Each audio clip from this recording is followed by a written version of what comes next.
ప్రభు అయిన యేసుక్రీస్తు నామమున మా బిహెచ్ఆర్ మినిస్ట్రీస్ తరపున ప్రతి ఒక్కరికి మా శుభాభివందనములు తెలియజేస్తున్నాము.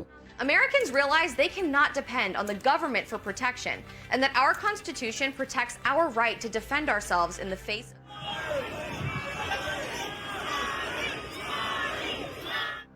చార్లెస్ జేమ్స్ కిర్క్ ఈయన ఒక అమెరికన్ సాంప్రదాయవాద మరియు రాజకీయ కార్యకర్త, రచయిత మరియు మీడియా వ్యక్తి. అలాగే అతను 2012 సంవత్సరంలో విద్యార్థి సంస్థ అయిన టర్నింగ్ పాయింట్ అనేటటువంటి ఒక వ్యవస్థను స్థాపించి దానికి ఎగ్జిక్యూటివ్ డైరెక్టర్గా ఉన్నాడు. అతనే ఈ మధ్యకాలంలో అనగా గత సెప్టెంబర్ 10వ తారీఖున ఒక వ్యక్తి చేత చంపబడ్డాడు. The manhunt continues for the person responsible for killing conservative political activist Charlie Kirk. Kirk was speaking at an event at Orem's Utah Valley University on Wednesday afternoon when he was struck in the neck by a bullet. Witnesses describe what they saw. He just fell backwards and then we ducked and hid. అయితే Charlie మరణం గురించి అనేక media ప్రతినిధులు, సాంప్రదాయవాదులు, ఉదారవాదులు, లౌకికవాదులు, అలాగే ప్రపంచవ్యాప్తంగా రాజకీయంలో పలుకుబడి ఉన్న ప్రతి ఒక్క నాయకులు ఈ యొక్క మరణం గురించి ఎక్కువ దిగ్భ్రాంతి చెందిస్తూ అనేక మంది స్పందిస్తున్నారు. స్పందించిన వారిలో అనేక మంది క్రైస్తవులు ఉన్నారు. మరి ముఖ్యముగా క్రైస్తవును మతబోధన చేసేటటువంటి మత ప్రబోధకులు అనేక మంది ఉన్నారు.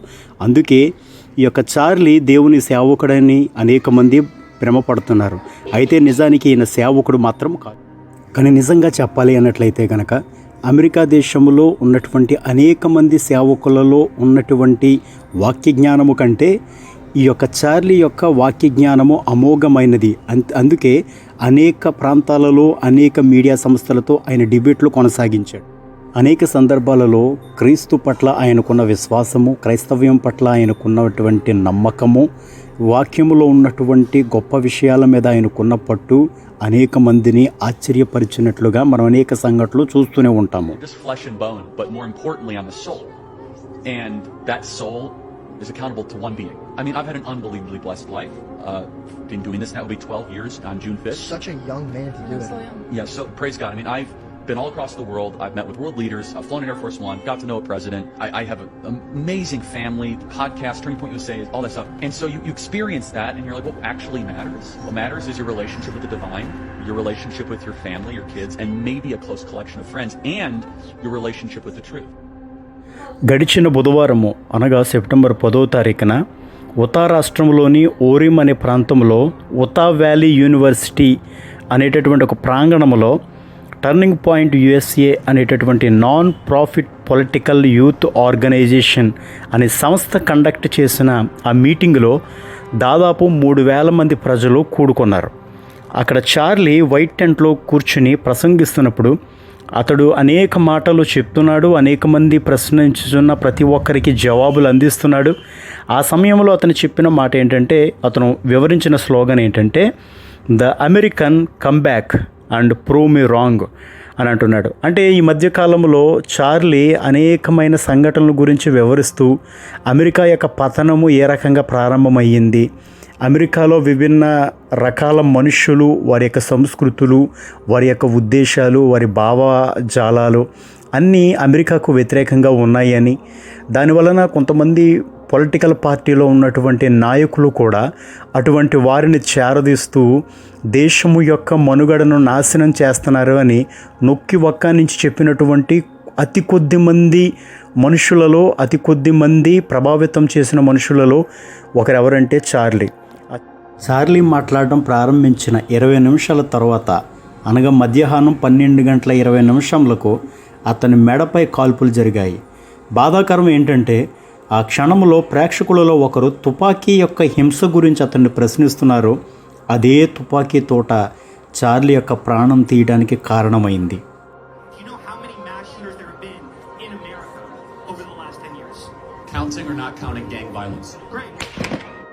అకస్మాత్తుగా జరిగిన ఈ సంఘటన వలన అక్కడికి వచ్చినటువంటి అనేక మంది ప్రజలు భయభ్రాంతులతో తలో దిక్కుకు చెదిరిపోయినట్లుగా మనం చూస్తున్నాం.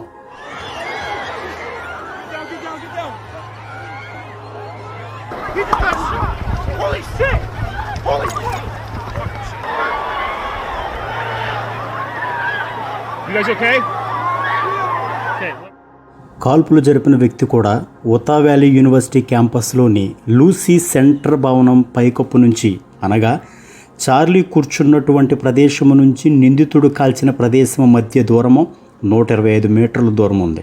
అంటే చాలా అతి సమీపంలో ఉండే ఆ నిందితుడు చార్లీని చంపినట్లుగా మనకి ఆ యొక్క FBI అధికారులు తెలియజేస్తున్నారు. అలాగే గురువారం సాయంకాలము FBI అఫీషియల్స్ కొన్ని ఊహా చిత్రాలను విడుదల చేశారు. అదే రోజు సాయంకాలము FBI అధికారులు నిందితుడిని పట్టుకున్నామని, అతని వయస్సు 22 సంవత్సరాలని, అతడి పేరు టైలర్ రాబిన్సన్ అని, ఓరిమి నుండి దాదాపు 260 మైళ్ళ దూరంలో అతన్ని పట్టుకున్నారని మీడియాకు వివరించారు. Because of this heinous act, Charlie's voice has become bigger and grander than ever before. Trump, his death is Charlie causing మరణం తెలిసిన shockwaves across తర్వాత the US అనేక political మీడియా spectrum. సంస్థలు, రాజకీయవేత్తలు, ఆర్థికవేత్తలు తమ సంఘీభావాన్ని తెలియజేశారు. Political violence must be called out, and it has to stop. This is horrific. This is అయితే Charlie భార్య బయటకు వచ్చి అందరితో మీడియా సముఖంగా మాట్లాడుతూ ఈ రకంగా చెప్పింది, మీరు నా భర్తను అయితే చంపివేయగలిగారు, కానీ తన ముందున్నటువంటి ఆ మిషన్ని మాత్రం మీరు ఎప్పుడు నాశనం చేయలేరని, తన భర్తను చంపిన వారికి అసలు భవిష్యత్తులో ఏం జరుగుతుందో కూడా వాళ్ళకి అవగాహన లేదని, తన భార్యకు గుండెల్లో రగిలించిన ఈ అగ్ని యావత్ ప్రపంచాన్నే రగిలించే విధముగా తన భార్య ముందుకు వెళుతుందన్న సంగతిని మీడియా ముఖముగా ప్రజలకు తెలియజేసింది. ప్రియమైన దేవుని సంగమా, జరుగుతున్నటువంటి సంఘటనలను మనం చూసినప్పుడు, చెవులార విన్నప్పుడు మనం అర్థం చేసుకోవాల్సింది, దేవుని యొక్క రాజ్యము అతి త్వరలో ఈ భూమి మీదకి రాబోతుందని. అప్పటి వరకు భూ నలుమూలలా ఉన్నటువంటి ప్రతి ఒక్క క్రైస్తవుడు మెలకువ కలిగి ప్రార్థించవలసిన సమయము ఆసన్నమైందే.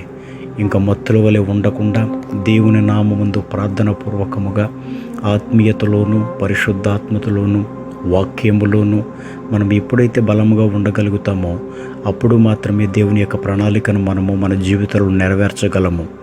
ఈనాటి కాలంలో చూస్తే దేవుని వాక్యాన్ని బోధించేటటువంటి అనేక మంది దైవ సేవకులు మనం కోల్పోతున్నాము.